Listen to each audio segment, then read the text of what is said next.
श्री स्वामी समर्थ सगळ्यांना। आज ना मला भाजीचं काहीच टेन्शन नव्हतं बघा। आणि छान अशा बाजरीच्या भाकरी पण सासूबाईंनी सकाळी सकाळीच आज बनवून ठेवल्या होत्या।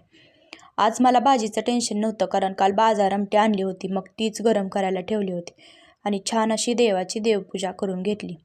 सकाळी सकाळी देवाची पूजा तर झाली, मग तुळशी मातेजवळ रांगोळी पण काढायला घेतली।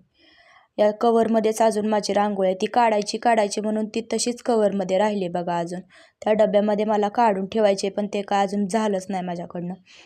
छान अशी तुळशी मातेजवळ रांगोळी काढली आणि त्याच्यावर हळदी कुंकू टाकलं। सकाळी सकाळी ना ऊन एकदम भारी पडलेलं असतं, त्याच्यामुळं बाहेर जेवढा वेळ घालवायला येईल तेवढा आपल्याला छान वाटतं, एकदम प्रसन्न वातावरण असतं सकाळचं। आणि तुळशी मातेजवळ सकाळी सकाळी असं 5 मिनिटं तरी बसलं ना तर आपलं मन अगदी प्रसन्न होतं बघा।